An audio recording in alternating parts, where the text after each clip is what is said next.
known as feedback. Since the feedback require another message to communication by the sender. बैठ जाओ बेटा। Introduction दिया है, as we already know communication the process of transmitting the message and receiving the response of that message. तो हम सभी जानते हैं कम्युनिकेशन के बारे में कि एक प्रोसेस होती है जिसमें हम मैसेज को ट्रांसमिट करते हैं, यानी कि सेंड करते हैं, और या फिर कोई उधर से जो रेस्पॉन्स आता है, यानी कि क्या प्रतिक्रिया रहती है। जैसे किसी को थप्पड़ मारते हैं ना, उसके बाद उसकी प्रतिक्रिया तो जरूर आएगी, उसको बोलते हैं फीडबैक, प्रतिक्रिया। तो यहाँ पर कम्युनिकेशन की बात हुई है कि एक ऐसा प्रोसेस है जब हम किसी को मैसेज भेजते हैं, ट्रांसमिट करते हैं कोई भी इंफॉर्मेशन, तो उधर से जो हमारे पास रेस्पॉन्स आता है, हमें जो मैसेज रिसीव होता है एज ए रेस्पॉन्स, उसको क्या बोलते हैं हम? कम्युनिकेशन बोलते हैं। ये बात हम सभी जानते हैं। The person who send the message now as sender, जो मैसेज सेंड करता है उसको सेंडर बोलते हैं। And the person who receive the message is now as the receiver, और जो मैसेज को रिसीव करता है उसको रिसीवर बोलेंगे। And the response of message now as feedback, और उसके बाद मैसेज कैसा रहा, यानी कि जो हमने आपको बात बताई वो आपको समझ आई या नहीं आई, उसका फीडबैक, उसके बारे में आपका कहना क्या है, ठीक है, उसको बोलते हैं फीडबैक, प्रतिक्रिया, इसको हिंदी में बोलते हैं। आगे क्या दिया है? Since the feedback required another message to communicate by the sender receive the communication process become a circular process. ये एक सर्कुलर प्रोसेस है जो चलती रहती है। सेंडर आपको इन्फॉर्मेशन शेयर करता रहता है और आप रिसीव करते रहते हैं, उसके बाद आप फीडबैक क्या रहता है, तो ये एक सर्कुलर है जो चलता रहेगा, किसमें? कम्युनिकेशन से। ठीक है भाई, समझ में आया यहाँ तक? कोई प्रॉब्लम? नेक्स्ट क्या दिया है? Any communication can be called effective communication. किसी भी कम्युनिकेशन को हम इफेक्टिव कम्युनिकेशन कह सकते हैं, यानी कि एक अच्छा कम्युनिकेशन कह सकते हैं।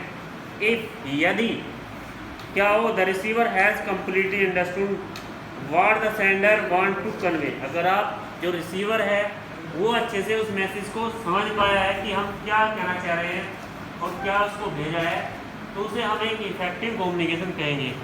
अर्थात आप इसे बंद कर दीजिए मनु, जो मैंने पढ़ाया समझ में आया? पढ़ा जाओ, बड़ा गुड क्वेश्चन। अभी अभी मैंने क्या बताया?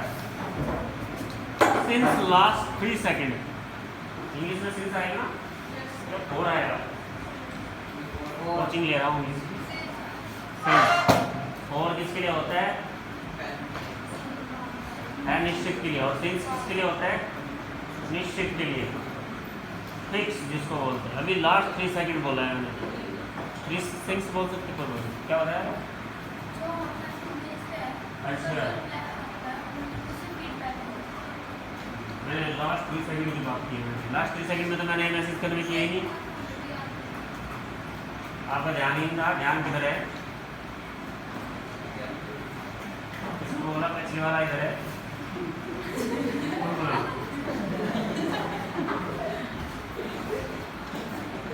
बैठ जाओ बेटा, वहीं खड़े रहो, आप गुस्सा आ गया ना, फिर भी सकते हो। मैंने कहा है कि कोई भी कम्युनिकेशन इफेक्टिव कम्युनिकेशन हो सकता है अगर जो मैसेज रिसीवर है उसने कह दिया कि उसको अच्छे से समझ में आया और उसने बोल दिया अंडरस्टैंड, हम समझ गए हैं, तो वो एक अच्छा कम्युनिकेशन कहा जाएगा। आगे क्या दिया है इसने? ये are the some basic rules, यहाँ पर कुछ नियम दिए हैं, कुछ कानून नियम दिए हैं, कम्युनिकेशन के बेसिक रूल है। That we must follow the communication to be successful, जिनको हम फॉलो करके अपने कम्युनिकेशन को सक्सेसफुल बना सकते हैं। आप ये जरा इन रूल्स को पढ़ना।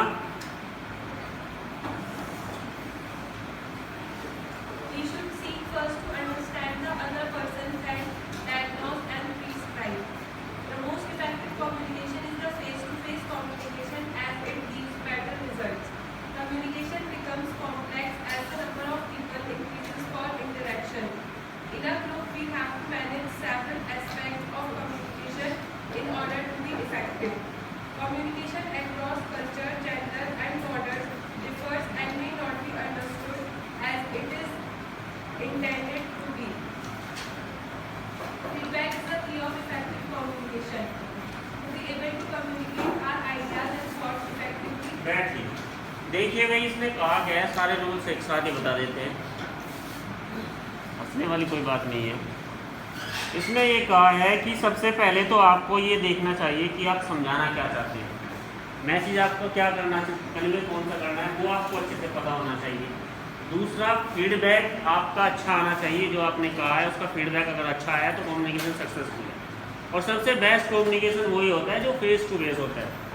फेस टू फेस मतलब आमने सामने, जैसे आप बैठे हो हमारे सामने, ठीक है, ये सबसे बेस्ट कम्युनिकेशन होता है। अगर आप ग्रुप में कम्युनिकेशन कर रहे हैं तो आपकी जो टेक्नोलॉजी है, जो तकनीक है, या फिर आपका बोलने का जो तरीका है, जिसको भाषण बोलते हैं हिंदी में, वो इफेक्टिव होता है। कुछ लोग ऐसे होते हैं इतना अच्छा बोलते हैं कि लोग उन्हें सुनते हैं, और कुछ लोग ज्ञान बहुत होता है, उनको नॉलेज काफ़ी होती है, लेकिन उनका जो थ्रो होता है आवाज़ का या फिर बॉडी लैंग्वेज का कहने का, आपने देखा ना न्यूज़ एंकर्स जो होते हैं न्यूज़ में कितना चिल्ला चिल्ला के बोलते हैं, तो सामने वाला टीवी देखने वाले सोचते हैं पता नहीं क्या दिखाने वाले हैं और क्या बोलने वाला है। तो आपका जो ग्रुप में अगर है, स्पोकन भी आपकी अच्छी होनी चाहिए, वो आपके इफेक्टिव कम्युनिकेशन के बेटर रिजल्ट दे सकता है। अपने नाम के सामने साइन कर देना।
तो ये कुछ रूल्स है कम्युनिकेशन को इफेक्टिव बनाने के लिए। नेक्स्ट क्या दिया है हमारे पास, नेक्स्ट पेज पे चलेंगे।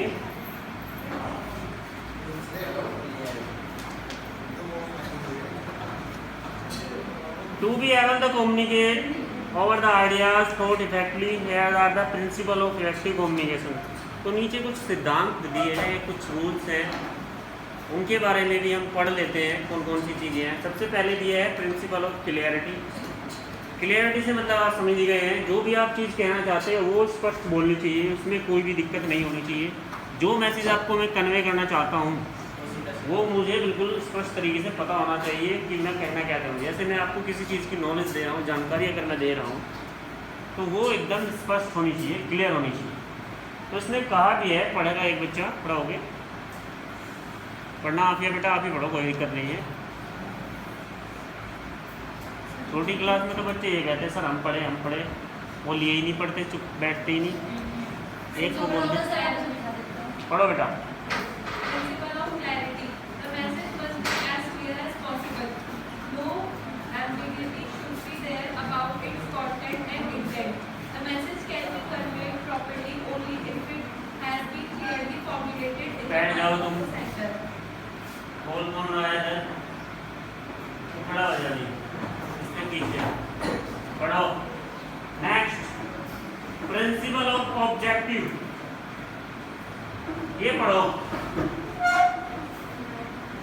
इससे पहले वाला समझ में आ गया ना सबको? मैसेज जो भी आप क्लियर दें, बिल्कुल स्पष्ट दें, मैसेज क्लियर होना चाहिए आपका, वो भी आपकी कम्युनिकेशन को इफेक्टिव बनाता है। और ये चैप्टर बहुत इंपॉर्टेंट है। लास्ट 2 इयर्स पहले इसमें नया एक सेटिंग दिया ना, the 7 C of effective communication, नीचे लिखा है बुक है इनके पास 7 C। ये क्वेश्चन आया 3 नंबर में 2 साल पहले, क्योंकि पिछले बार से तो बोर्ड हुए ही नहीं आपके। The sender must now clearly the purpose of communication before actually transmitting the message. If the purpose of communication is clear, it will help in the choice of mode of communication. Principle of objective का मतलब है कि आप जो message या फिर जो information share कर रहे हैं उसका उद्देश्य क्या है, उसका लक्ष्य क्या है, उसका इफेक्ट क्या रहेगा, उसका क्या इफेक्ट होने वाला है, वो चीज़ भी आपकी स्पष्ट होनी चाहिए। क्या कहा इसने, the sender must know clearly the purpose of communication before actually transmitted the message, कि जो सेंडर है उसको सबसे पहले ये क्लियर करना चाहिए कि मैसेज जो आप भेज रहे हैं उसका पर्पज़ क्या है, ठीक है, तो वो चीज़ भी स्पष्ट होनी चाहिए। If the purpose of communication is clear, अगर पर्पज़ क्लियर है, कम्युनिकेशन का उद्देश्य क्लियर है, तो इसका मतलब ये है, तो क्या होगा, it will be have the choice of mode of communication, तो ये आपकी हेल्प करता है कि इफेक्टिव कम्युनिकेशन के लिए। नेक्स्ट क्या दिया है, प्रिंसिपल ऑफ अंडरस्टैंडिंग, समझ बोल सकते हैं इसको, कि जो मैसेज है उसको हम अच्छे से समझ पाएँ। बुक है तुम्हारे पास पीछे कब लोगे, सितंबर आ गया, कल सितंबर है,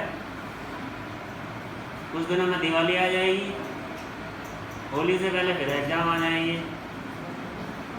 बुक तुमने ली नहीं, लास्ट ईयर भी ऐसे ही किया, 500 रुपये बचाने सोच रहे हो, कोई बात नहीं, बचाओ, बोर्ड की क्लास है, पता तो नहीं चल जाएगा। फिर इस रो में किसी के पास बुक है, इधर ये वाली जो रो है, आप रुक जाओ, मुस्कान धीरे धीरे, आप धीरे चले, सुरक्षित रहें। इस लाइन में है किसी के पास बुक, इधर बॉयज में किसी के पास बुक नहीं है। घर कौन पढ़ रहा है, पापा पढ़ रहा है, मम्मी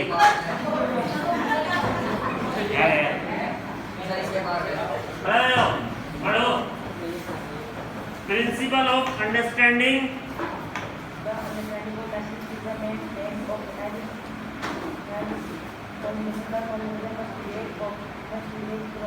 कहा क्या है, बैठ जाइए। The understanding of message is man AIIMS any communication, कोई भी कम्युनिकेशन हो उसका मैन एम यानी कि मुख्य उद्देश्य ये होना चाहिए कि वो सबको समझ आए। जो मैं आपको बता रहा हूँ वो आपको समझ आना चाहिए कि मैं आपको कहना क्या चाहता हूँ। The communication must create proper understanding in the mind of receiver, communication को इस तरह से क्रिएट किया जाए, जो आप भेज रहे हैं उस मैसेज को इस तरह से कन्वे किया जाए कि जो रिसीवर है जिसको भेज रहा है वो उसको अच्छे से समझ पाए। नेक्स्ट क्या दिया है, प्रिंसिपल ऑफ कॉन्सिस्टेंसीज, ये क्या है भाई, इसको खड़े होकर कौन पढ़ेगा, आप पढ़ो, चलो आप पढ़ लो, मैं सोचा इधर चलना, इधर तो है ही नहीं बुक, फिर क्या बताएं। The message to be communicated should be consistent with branch policies, programs and goal oriented. The message should not be conflicts with ideal communications. It should not create confusion and choice. Hindi में एक कहावत है, मुहावरा है, जैसी संगति कुछ ऐसी इस तरह से करके है कि कम्युनिकेशन उस चीज़ को भी इफेक्ट करता है जिस कैटेगरी में हम लोग रहते हैं। हमारे चारों तरफ का जो एनवायरनमेंट होता है उस चीज़ को भी वो इफेक्ट करता है। तो कम्युनिकेशन को इस तरह से तैयार किया जाए कि जो एनवायरनमेंट है वो उसी के हिसाब से हो, तो भी उसका वही रहे। तो इसका मतलब ये होता है प्रिंसिपल ऑफ कॉन्सिस्टेंसी, संगति है कि मैसेज की संगति क्या है, किस एनवायरनमेंट में आप उसे सेंड कर रहे हैं। तो यहाँ पर 2 से 3 चीज़ें आ जाती है। एक तो जो हमने इससे पहले चैप्टर में पढ़ाया था आपको, कल्चर कम्युनिकेशन पढ़ा था ना, सांस्कृतिक और लैंग्वेज। तो कम्युनिकेशन ऐसा हो, उसकी संगति ऐसी हो कम्युनिकेशन की कि कल्चर और लैंग्वेज दोनों से वो मैच करता हो और दोनों चीज़ों को वो समझा पाता हो। कम्युनिकेशन आपका ऐसा होना चाहिए, अगर ऐसा है तो भी आपका कम्युनिकेशन इफेक्टिव रहेगा। नेक्स्ट क्या दिया है, समझ गए होंगे, या फिर मुझे एक वर्ड की बताने की आवश्यकता नहीं है, 10th क्लास में आप हेडिंग से समझ जाओ, कोई दिक्कत नहीं है। आगे क्या दिया है अभी, कौन पढ़ेगा उसको, पढ़ना संगी, तुम नहीं पढ़ोगे, तुम बाहर खड़े हो पूरा लेसन, आज तुम्हारी यही सजा है। कितना महान हूँ मैं, हमारा भी नहीं बच्चों को। Principle of consistency. The message can to be communicated should be consistent with aim.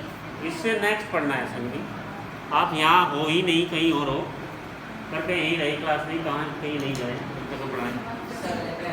Principle of completeness. The message to be communicated must be adequate and complete. Otherwise, it is misunderstood by the receiver. Inadequate communication delays action and affects the efficiency of communication. देखिए completeness की बात कही है इसने पूर्ण रूप से, यानी कि जो आप मैसेज कन्वे कर रहे हैं वो मैसेज कंप्लीट होना चाहिए। सपोज दैट मैंने लिखा they are inform that tomorrow will be, उसके बाद छोड़ दिया उसको अधूरा, तो क्या है, टुमारो कुछ भी नहीं, तो वो इफेक्टिव नहीं होगा कम्युनिकेशन। इसलिए आपका जो कम्युनिकेशन है, आपका जो मैसेज है वो कंप्लीट होना चाहिए, उसमें कंप्लीटनेस होनी चाहिए। तो आज के लिए इतना ही, बाकी कल पढ़ाएंगे। Thank you.